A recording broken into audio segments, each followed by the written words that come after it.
दुनिया भर में मशहूर क्रूगर नेशनल पार्क के एकदम उत्तर में एक रेतीले किनारे पर एक व्हाइट क्राउन्ड लैपविंग अपने इलाके में टहल रहा है।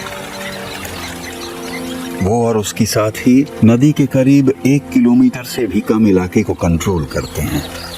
इस वक्त बहुत भयानक सूखा पड़ा हुआ है और पानी का स्तर सबसे नीचे है। रेतीले किनारों पर घोंसला बनाने के लिए सबसे अच्छा मौसम है।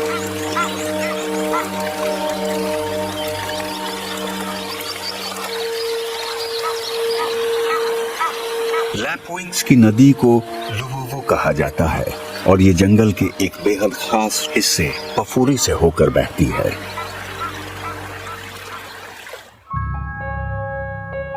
दक्षिण अफ्रीका के उत्तर पूर्व में स्थित क्रूगर नेशनल पार्क लगभग 19,600 स्क्वायर किलोमीटर में फैला है।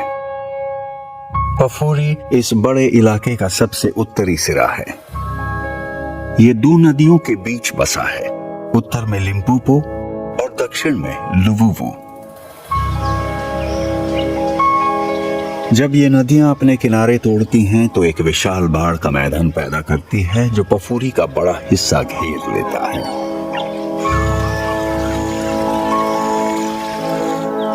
यहाँ हरे भरे निचले इलाके घास खाने वाली झुंडों को भोजन देते हैं और ऊंचे ऊंचे घने जंगल उगते हैं।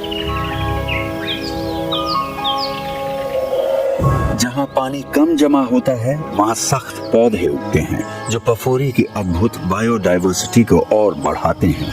क्रूगर के टोटल एरिया का सिर्फ 1% हिस्सा होने के बावजूद पफूरी में पूरे पार्क की 75% प्रजातियां पाई जाती हैं। इनमें से कुछ जीव सबसे अलग दिखते हैं।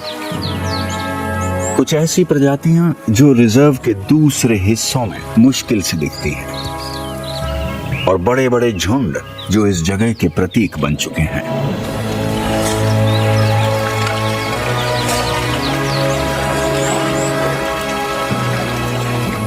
लेकिन सबसे बढ़कर पफूरी को अलग बनाते हैं यहाँ के परिंदे। 450 से ज्यादा प्रजातियां यहाँ अपना घर बनाए हुए हैं। इससे ज्यादा विविधता वाला इलाका क्रूगर में और कोई नहीं है। कई ट्रॉपिकल अफ्रीकी प्रजातियों के लिए ये उनकी रेंज का सबसे दक्षिणी छोर है। सर्दियां आधी बीत चुकी हैं और सूखे का सबसे बुरा दौर चल रहा है। लंबे सूखे के बाद महान लिम्पोपो रिवर सूखी पड़ी है, लेकिन लुवुवु अब भी बहती है और ये परिंदों और जानवरों दोनों के लिए एक अहम पानी का जरिया बनी हुई है। और लैपविंग्स ने नदी किनारे पर एक सुरक्षित जगह हासिल कर ली है। लगभग हर जंगली जानवर को साल के इस मुश्किल दौर में हर दिन नदी तक एक बार तो जाना ही पड़ता है।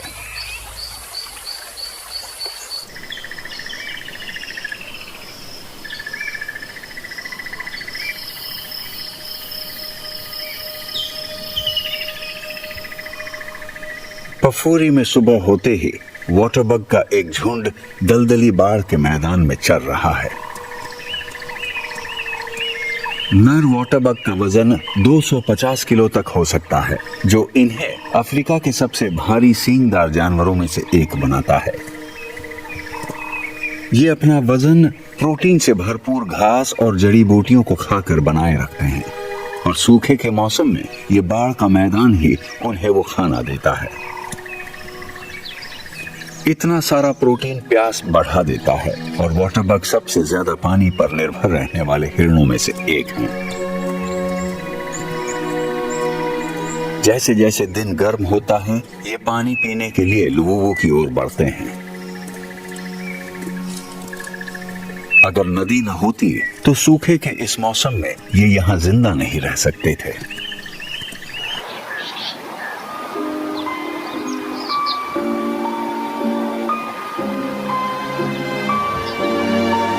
नदी पार्क के पश्चिम से पूरब की तरफ बहती है, रास्ते में जमीन को आकार देते हुए और जंगली जानवरों को अपनी तरफ आकर्षित करते हुए।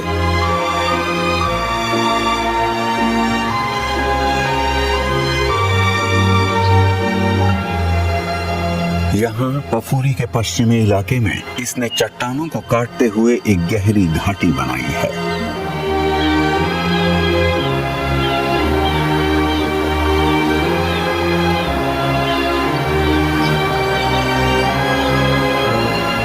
इसे लैना गॉर्ज कहा जाता है, जो हजारों सालों से लुवुवु की लगातार बहती धारा का सबूत है।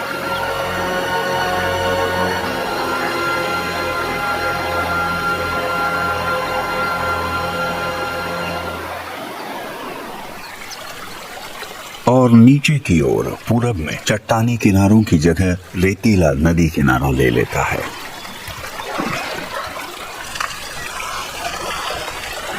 यहाँ एक जवान नर हाथी अपनी प्यास बुझाने के लिए थोड़ा जल्दी पहुंच गया है।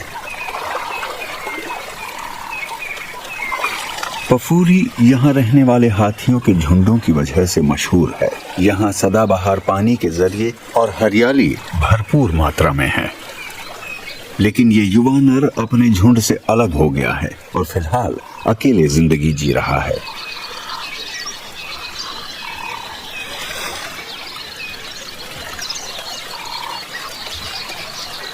हाथियों की जिंदगी में सामाजिक संपर्क बहुत अहम होता है और उसने अपनी जिंदगी के पहले 15 साल अपनी माँ, भाई बहनों, मौसियों और रिश्तेदारों के साथ बिताए हैं। नदी के साथ चलते हुए वो हवा सूंघता है और दूसरे हाथियों के संकेत तलाशता है। अगर उसे कहीं और अकेले हाथियों का झुंड मिल गया तो वो उनके साथ दोस्ती कर सकता है।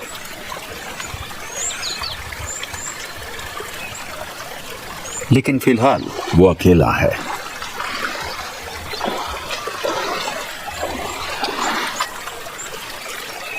थोड़ा आगे नदी के किनारे एक और सामाजिक जीवों का समूह रहता है। व्हाइट फ्रंटेड बी ईटर्स छोटे परिवारों में रहते हैं, जिनमें एक प्रजनन करने वाला जोड़ा और उनसे जुड़े 5 तक रिश्तेदार शामिल हो सकते हैं, जो उनके बच्चों की परवरिश में मदद करते हैं। कुछ महीनों में जब शुरुआती गर्मियां बारिश लाएंगी तो ये नदी किनारे पर इस तरह के और घोंसले खोदेंगे। बारिश के साथ कीड़ों की भरमार होगी और बच्चों को खिलाने के लिए भरपूर खाना मिलेगा। फिलहाल वयस्क आसपास के कीड़ों पर निर्भर रह सकते हैं।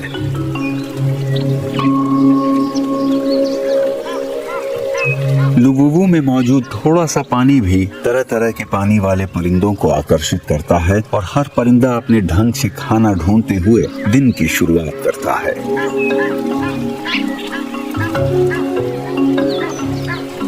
अफ्रीकन जकानस की एक जोड़ी पानी के किनारे नाजुक कदमों से चलती है।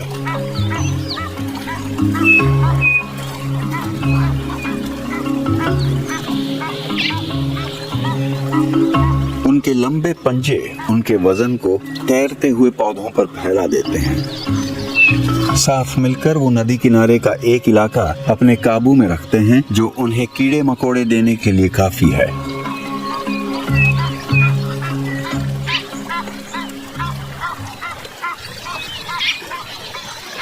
इजिप्शियन गीस की एक जोड़ी पानी में उगने वाले पौधों पर चारा खोजती है। वो गहराई तक जाकर सबसे स्वादिष्ट टुकड़े ढूंढ निकालते हैं। एक हामाकॉक ज्यादा सोच समझकर काम करता है।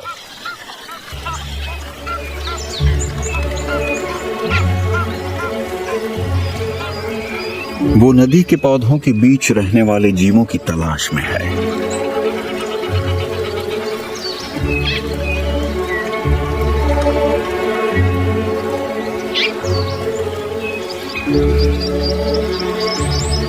उसे टैडपोल्स का नाश्ता पसंद है, लेकिन वो पानी में रहने वाले छोटे जीव भी पकड़ लेता है। 3 पट्टियों वाला फ्लावर पूरा ग्राउंड कवर करता है। वो जल्दी जल्दी चलता है और पानी की सतह पर कीड़े और उनके लार्वा चोंच मारकर पकड़ता है।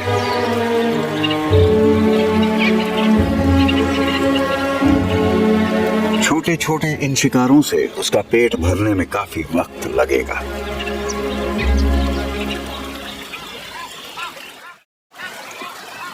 जब कुछ परिंदे नदी के भरपूर भोजन का आनंद ले रहे हैं, एक ग्रेट ईग्रेट को दिक्कतें आ रही हैं। वो मछलियों और मेढकों के पीछे है, लेकिन वो हाथ नहीं आ रहे।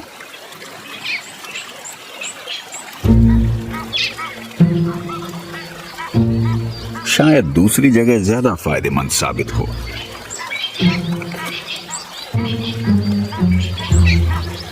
वो वार के लिए तैयार होता है, लेकिन फिर नाकाम रहता है।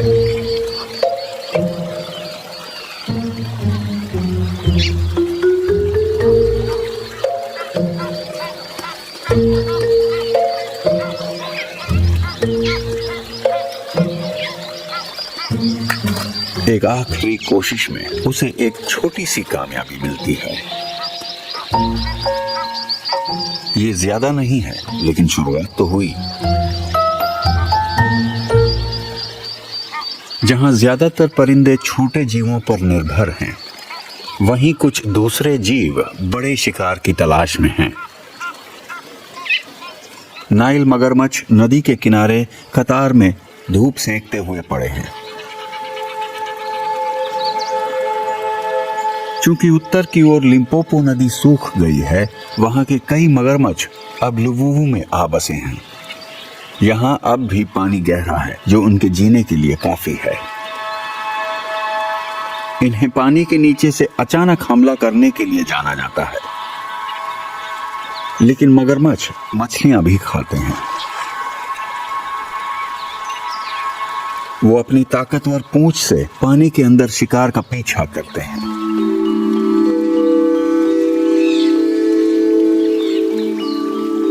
बावजूद इसके कि ये डरावने दिखते हैं, कई दूसरे जीव इन मगरमच्छों के आसपास आराम से घूमते हैं।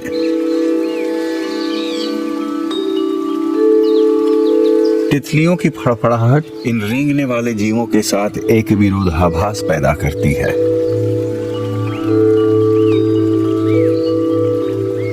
वो नदी किनारे के कीचड़ भरे गड्ढों से पोषक तत्व छान रही हैं।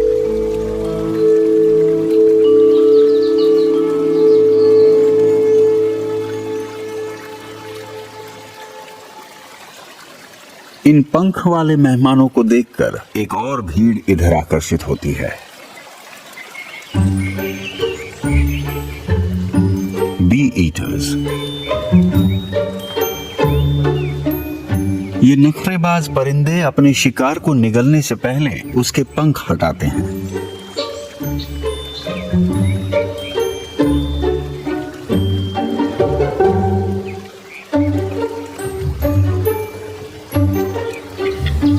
बी ईटर के परिवार अपने पड़ोसियों के साथ मिलकर अपने चारे वाली जगह को दूसरे बी ईटर्स से बचाते हैं।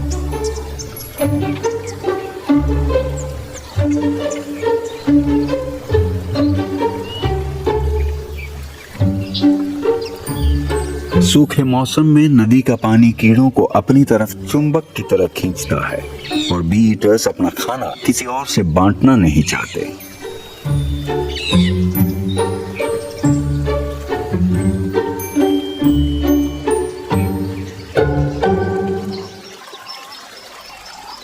कई जानवरों के लिए पफोरी में लुवुवु के अलावा भी बहुत कुछ है।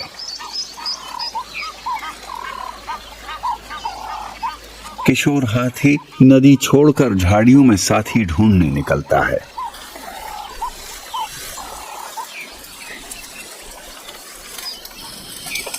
लेकिन पेट की भूख उसे जल्दी ही रोक देती है। एक वयस्क नर हाथी का वजन 5 टन तक हो सकता है।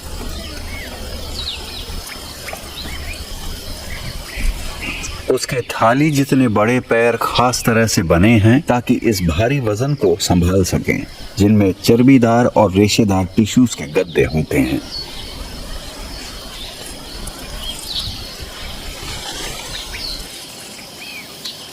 उसकी सूंड ऊंचे पेड़ों की सबसे अच्छी पत्तियां पकड़ने के लिए परफेक्ट औजार है। नदी किनारे की हरियाली उसके दिन के सफर की पहली खुराक बनती है।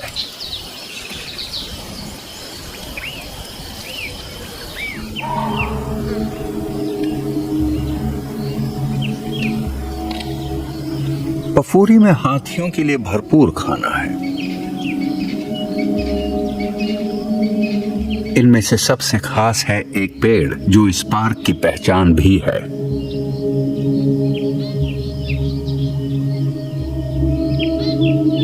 इन्हें फीवर ट्रीज कहते हैं और उनकी चिकनी पीली हरी छाल आसानी से पहचानी जा सकती है।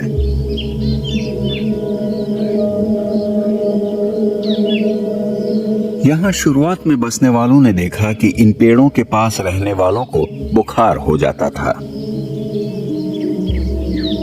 उन्होंने इस बीमारी के लिए पेड़ों को कसूरवार ठहराया, लेकिन असलियत कुछ और थी।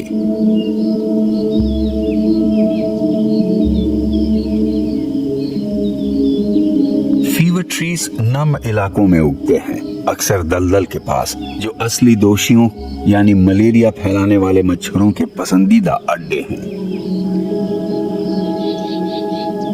ये लंबे और सुंदर फीवर ट्रीज की झुरमुट पफूरी का प्रतीक है।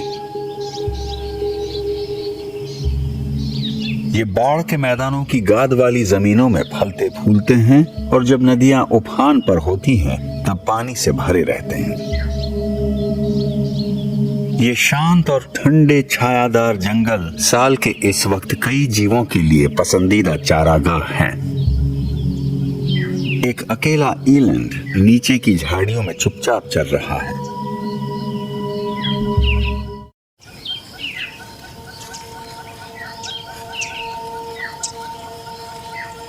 यहां से थोड़ी ही दूर एक बड़ा हाथी अचानक जंगल की शांति भंग कर देता है। वो गुस्से में जंगल के बीच चलता चला आता है।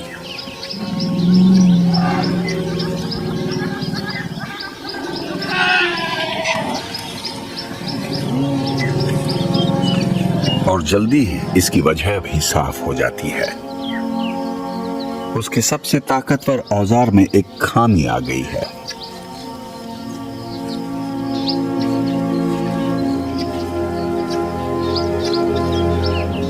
उसकी सूंड में पुराना जख्म है जो शायद मगरमच्छ के जबड़े से हुआ हो, लेकिन ज्यादा मुमकिन है कि किसी शिकारी के फंदे से हुआ हो।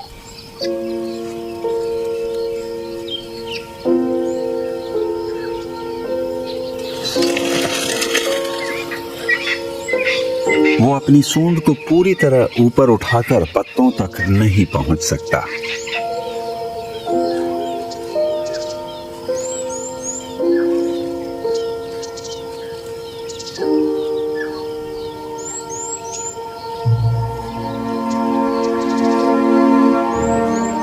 लेकिन हर हाथी की तरह उसमें इतनी ताकत है कि वो पत्तों को नीचे गिरा सकता है।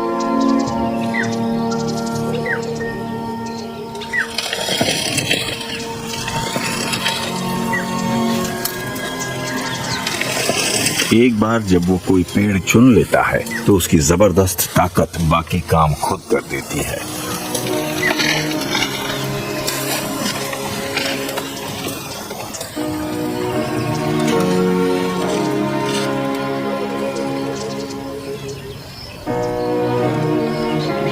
जब पत्ते जमीन पर पहुंच जाते हैं तो आखिरकार वो अपनी परेशान करने वाली भूख मिटा लेता है।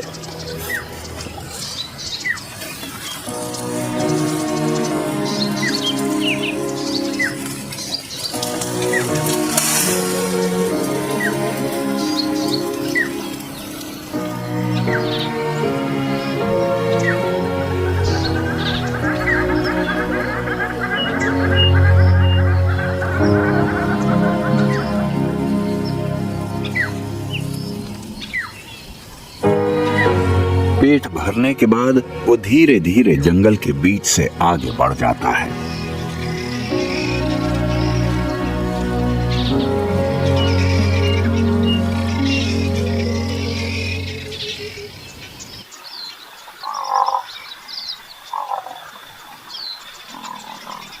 बीवर ट्रीज के पार खुले मैदान में अफ्रीकी भैंसों का एक झुंड चल रहा है।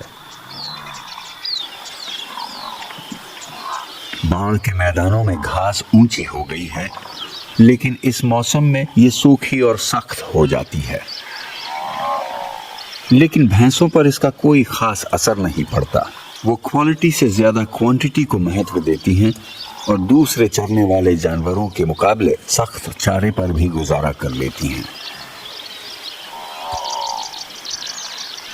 उनका झुंड ऑक्सपेकर पक्षियों के लिए चलता फिरता रेस्टोरेंट है, जो उनकी खाल से कीड़े मकोड़े चुनते रहते हैं।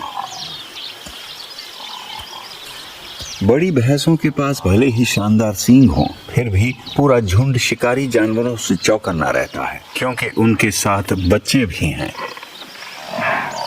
आखिरकार खुले मैदान में काफी वक्त बिताने के बाद वो मोपानी की झाड़ियों में छुपने के लिए बढ़ जाते हैं। ये घनी झाड़ियां पफूरी के ऊंचे इलाकों में खूब फलती फूलती हैं और पार्क में एक और तरह का इलाका जोड़ती हैं। मोपानी सूखे हालात झेलने की अपनी काबिलियत के लिए मशहूर है। दोपहर की गर्मी में इसके तितली जैसे पत्ते सिकुड़ जाते हैं ताकि सूरज की रोशनी कम सतह पर पड़े और पानी का भाप बनना कम हो।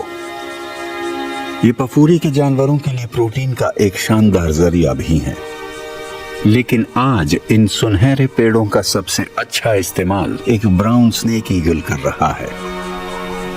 वो यहाँ घंटों बैठ सकता है और अपने पसंदीदा शिकार सांपों की तलाश में अपने आसपास के इलाके को पैनी नजरों से खोज सकता है। जब उसे कोई नजर आता है तो वो अपनी शाखा से नीचे झपटता है, सांप की रीढ़ तोड़ता है और उसे सिर की तरफ से निगल जाता है। फिलहाल वो आराम से अपने पर फैला रहा है और नीचे की हलचल पर नजर रख रहा है।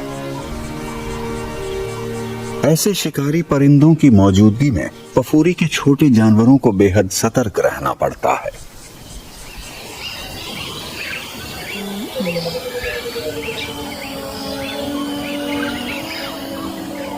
करीब के जंगल में एक सूनी पड़ी दीमकों की बांबी अब बौने नेवलों के एक झुंड का घर है।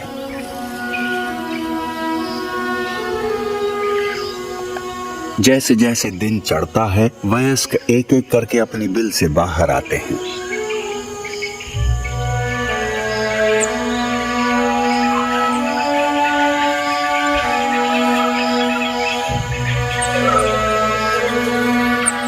बाहर एक सामूहिक टॉयलेट बना है, जो साफ इशारा देता है कि इस इलाके पर पहले से कब्जा हो चुका है।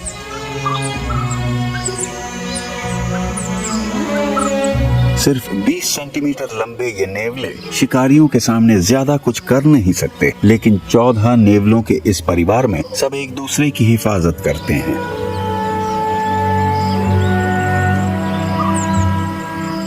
चौकीदार ऊंची जगहों पर चढ़ जाते हैं ताकि नजर रखने के लिए सबसे बेहतर जगह मिल सके। सतर्कता जरूरी है।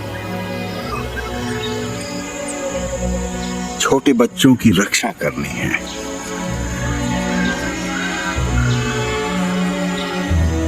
ये बच्चे झुंड के सबसे ताकतवर नर और मादा की संतानें हैं और अभी करीब 6 हफ्ते के हैं।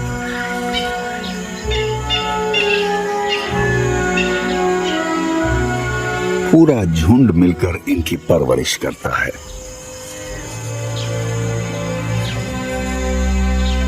इसमें बच्चों की देखभाल करना और पहरा देना शामिल है।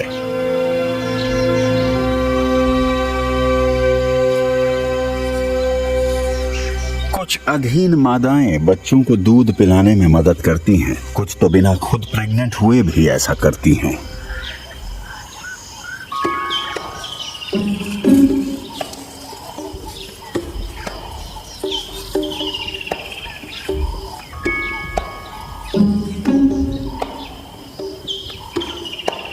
बाकी झुंड अपने लंबे पंजों से शिकार खोजने के लिए बाहर निकलता है।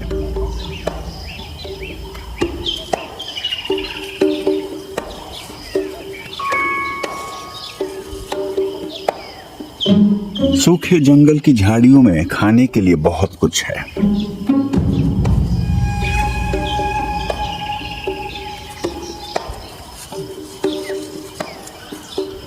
एक मिलीपीड, जिसे यहाँ स्थानीय तौर पर शोंगोलोलो कहा जाता है, एक रसीला नाश्ता साबित हो सकता है। अपने कई पैरों के बावजूद ये काफी धीमी चाल चलता है। इसे जल्दी से बचकर निकलना होगा, इससे पहले कि नेवले इसकी गंध पकड़ लें।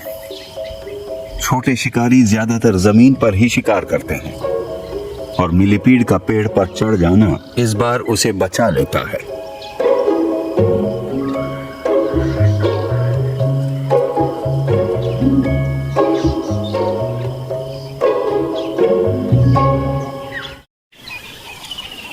जब नेवले चपलता से शिकार करने निकले हुए हैं, वहीं कुछ दूसरे जानवर सुबह के वक्त धीरे धीरे और मजबूती से आगे बढ़ रहे हैं। एक हथिनी अपने 2 बच्चों के साथ सफर कर रही है। वो झुंड से बिछड़कर अच्छे चारे की तलाश में सूखे जंगल में भटक रहे हैं।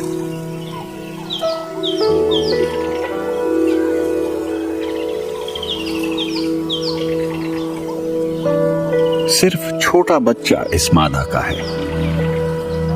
वो हिफाजत के लिए हमेशा उसके करीब रहता है।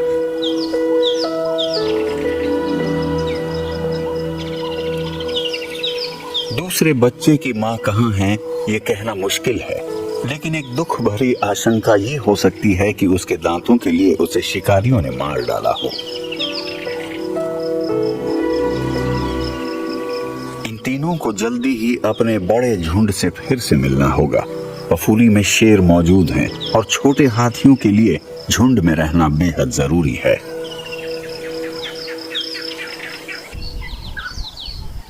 लुवुवु नदी से दूर कुछ छोटे छोटे वेटलैंड्स अभी भी टिके हुए हैं।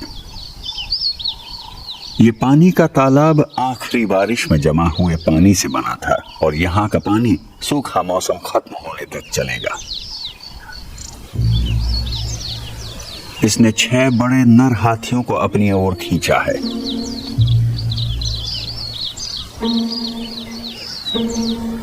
इन्हीं में से एक वो युवा हाथी भी है जो आज सुबह नदी में था। यहाँ पानी के पास आकर उसे आखिरकार कुछ साथी मिल गए हैं। वहीं घायल सूंड वाला भारी भरकम हाथी भी यहीं है। लेकिन इनमें से कोई भी सबसे बड़े कुंवारे हाथी का मुकाबला नहीं कर सकता। उसके गले में एक ट्रैकिंग कॉलर है और रिसर्चर्स पिछले 10 सालों से उसे ट्रैक कर रहे हैं।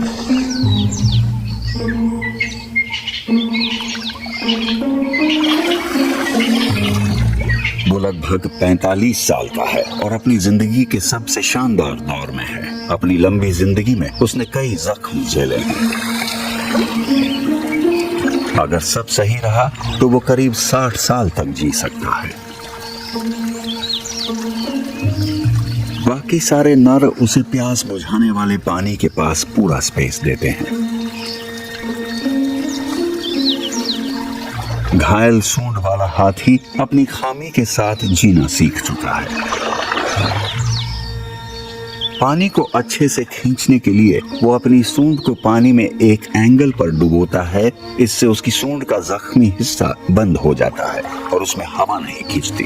लेकिन जब वो पानी को अपने मुंह में फेंकता है तो सारी कोशिशें बेकार चली जाती हैं। ये कुछ ऐसे है जैसे कोई पंचर हुए स्ट्रॉ से पानी पीने की कोशिश कर रहा हो।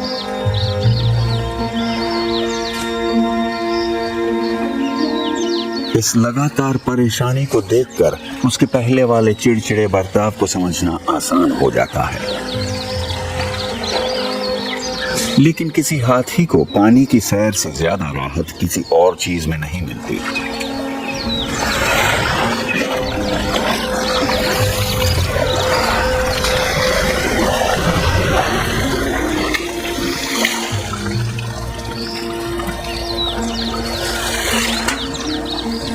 और इसमें पानी उछालकर खूब मस्ती करना शामिल होता है।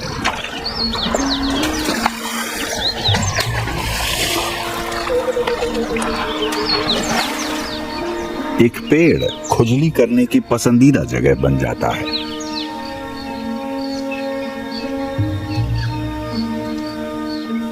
और फिर आखिर में धूल की एक परत उसे तपती दोपहर की धूप से बचाती है।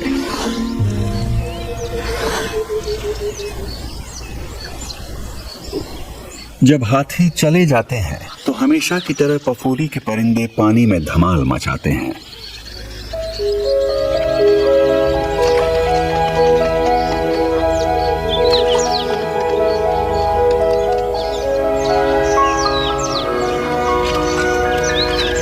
फॉक्टेल्ड ड्रोंगोस पानी में झपट्टा मारकर नहाते हैं और फिर उड़ जाते हैं। ये एकदम तेज डुबकी लेने जैसा है।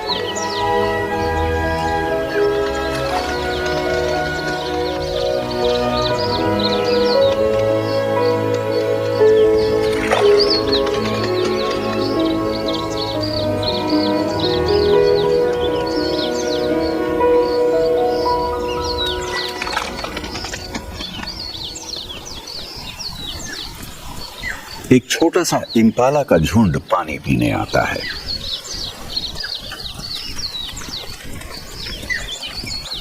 पानी पीते वक्त उनके सिर झुके हुए होते हैं और इस वक्त वो शिकारियों से सबसे ज्यादा असुरक्षित होते हैं, इसलिए वो जल्दी ही आगे बढ़ जाते हैं। जैसे जैसे दोपहर की गर्मी बढ़ती है, पफूरी के कई जानवर पानी की तलाश में निकल पड़ते हैं। दोपहर के वक्त लुवुवु के किनारे सबसे ज्यादा हलचल रहती है।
नदी पफूरी के तमाम तरह के जीवों को अपनी ओर खींचती है, जिनमें से कुछ ऐसे भी हैं जो पूरे महाद्वीप में कहीं और मुश्किल से ही देखने को मिलते हैं।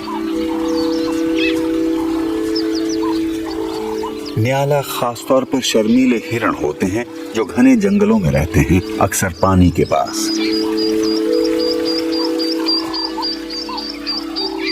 यहाँ के नदी किनारे के जंगल उनके लिए बिल्कुल सही जगह हैं।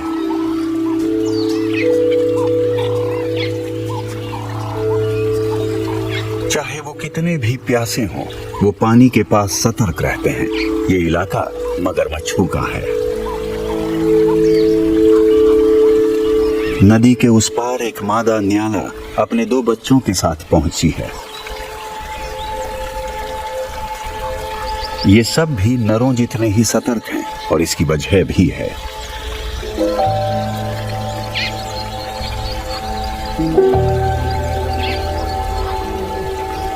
छोटा मगरमच्छ शायद मां को पकड़ने के हिसाब से बहुत छोटा है, लेकिन ये बच्चे के लिए खतरा बन सकता है और ये कोई रिस्क नहीं ले रहे।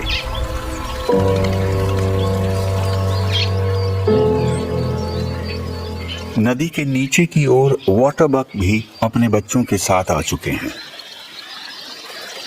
सर्दियों में भी यहाँ तापमान 20 डिग्री सेल्सियस के ऊपर पहुंच सकता है।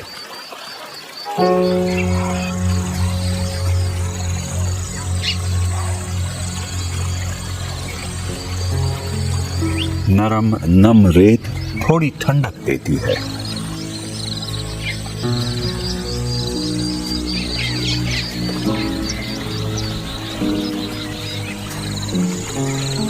पानी के पास ज्यादातर जानवर अकेले नहीं आते, लेकिन एक बूढ़ा भैंसा अकेले आया है। वो झुंड की भागदौड़ से रिटायर हो चुका है और अब उसे सैकड़ों साथियों के पानी पीने का इंतजार नहीं करना पड़ता।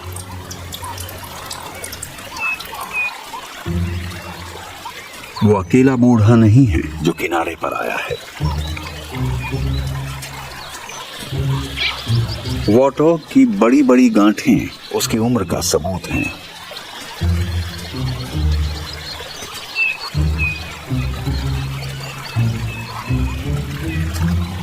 प्यास बुझाने के बाद उसकी नजर खाने पर टिकती है। सूखे मौसम के इस दौर में हरी घास मिलना मुश्किल है और वॉटहॉग खाने का कोई मौका नहीं छोड़ते। नदी किनारे की हरियाली एक कीमती खाने का जरिया है। कुछ जानवरों के लिए यह किनारा एक खास तोहफा देता है। बबूल के पेड़ के बीज चैकमा बबून्स को बहुत पसंद हैं।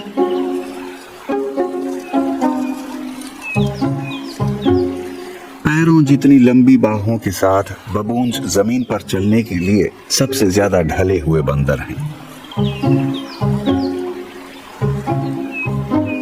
लेकिन छोटे बच्चे पेड़ों में पूरे आराम से घूमते हैं, कांटों के बीच से भी रास्ता बनाते हुए।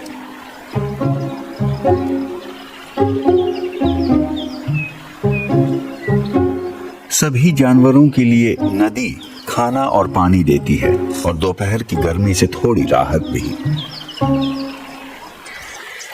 परिंदों के लिए बहती हुई नदी का एक और अहम काम है।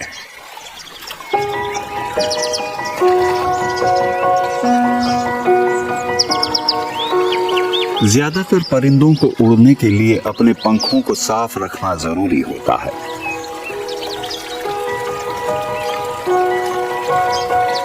साल के इस वक्त में नदी ही उन चंद जगहों में से एक है जहां वो नहाकर अपने पंखों को साफ कर सकते हैं। एक व्हाइट क्राउन्ड लैपविंग दोपहर के स्नान का मजा ले रहा है।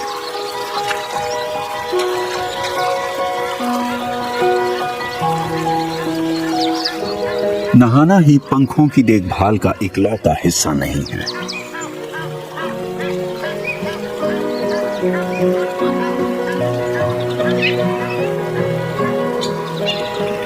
नदी के किनारे दूसरे परिंदे अपने पंखों को साफ करते हैं, धूल और परजीवियों को हटाते हैं और हर पंख को सही जगह पर सजाते हैं।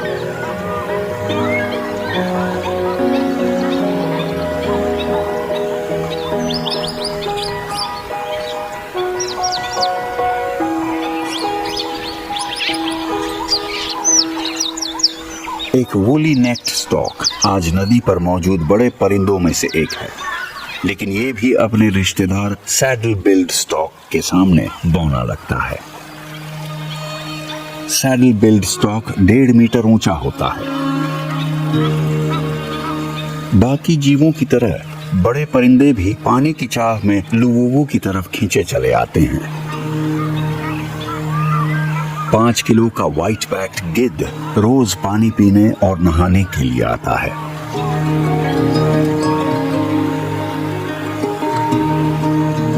लेकिन पफूरी के तमाम परिंदों में एक ऐसा है जो सब पर भारी है। जैसे कि इनके नाम से जाहिर है, अफ्रीकन फिश ईगल्स मछली पकड़ने में माहिर होते हैं। छोटे परिंदों के मुकाबले यहाँ की कम पानी वाली नदी इन्हें ज्यादा खाना नहीं देती, लेकिन ये ईगल्स बहुत होशियार होते हैं। ये पानी में रहने वाले परिंदों समेत कई छोटे जीवों का शिकार करते हैं। ये दूसरों से, यहाँ तक कि सैडल बिल्ड स्टॉक जितने बड़े परिंदों से भी शिकार छीनने से नहीं डरते। इन्हीं खूबियों की वजह से ये नदी के बाकी जीवों के बीच धाक जमाते हैं।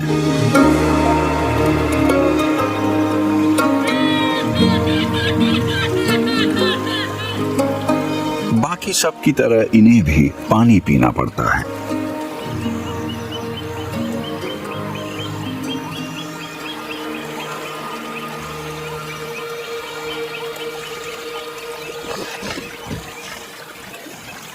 नदी की ये धीमी धारा परिंदों की जरूरत तो पूरी कर देती है, लेकिन पफूरी में एक ऐसा भी बाशिंदा है जिसकी मांग इससे कहीं ज्यादा है। हिप्पो को इतना गहरा पानी चाहिए होता है कि वो उसमें पूरा डूब सके। सूखे मौसम में पफूरी में ऐसी जगहें कम ही बचती हैं। जहां लुवुवु नदी पफूरी के सबसे पूर्वी कोने में लिम्पोपो नदी से मिलती है, वहां एक कुदरती बांध बन गया है जो इतना गहरा है कि हिप्पो का झुंड उसमें रह सकता है।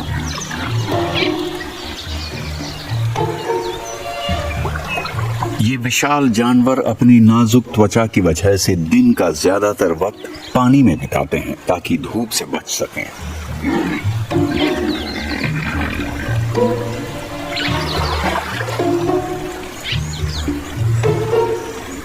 यहाँ का राजा ये नर है। अगर उसे अपना रुतबा दिखाना पड़े तो ये अपना मुंह 150 डिग्री तक खोल सकता है, जिससे इसके आधे मीटर लंबे दांत दिखाई देते हैं।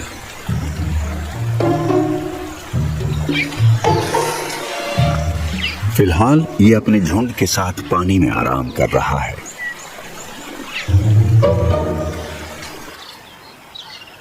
लुवुवु के आखिरी सिरे पर महान लिम्पोपो नदी का किनारा दोपहर की धूप में चमक रहा है।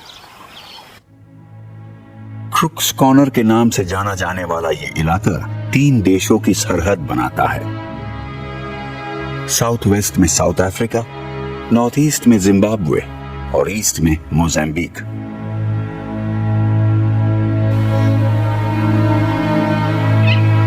यहीं आकर लुवुवु नदी का सफर खत्म होता है।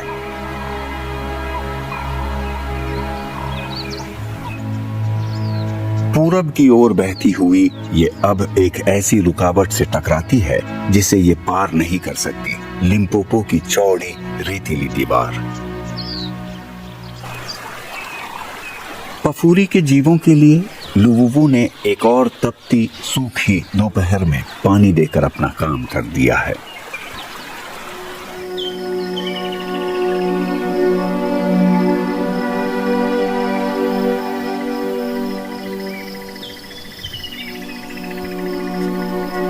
शाम ढलने पर वाटरबग फिर से बाढ़ के मैदान में चरने आ गए हैं।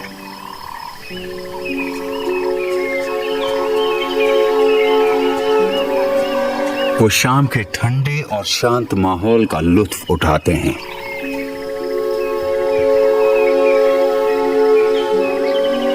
छोटी हथिनी और उसका बच्चा अपने झुंड को ढूंढ लेते हैं और मैदान पार करके नदी तक पानी पीने आते हैं।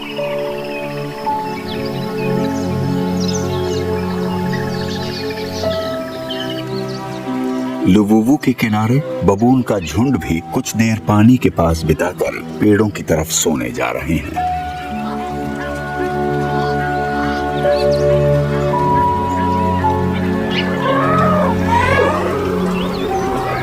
नदी एकदम शांति का मंजर पेश करती है जब तक हाथी नहीं पहुंचते।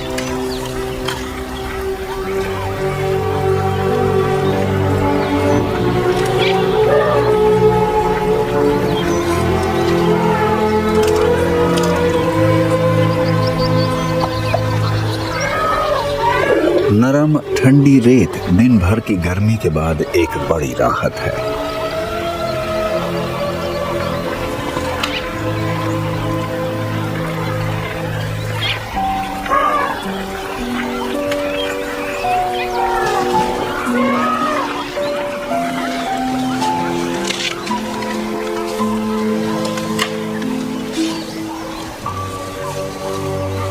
लुवुवु के किनारे रीयूनियन की जगह है। वो बड़ा बच्चा जो पहले बिछड़ा था अपनी माँ को मिल गया है और उसके साथ नदी का मजा ले रहा है।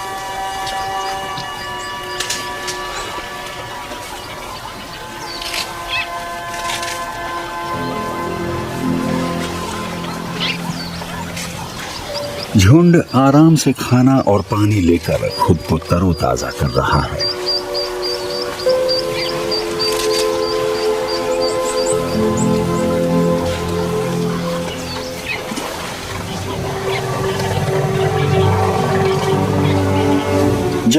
लुबुबु इस खास रिजर्व के बीचों बीच बहती रहेगी। पफूरी के जीव सूखे मौसम की सख्ती के बावजूद फलते फूलते रहेंगे। देर सवेर भारी बारिशें आएंगी ही।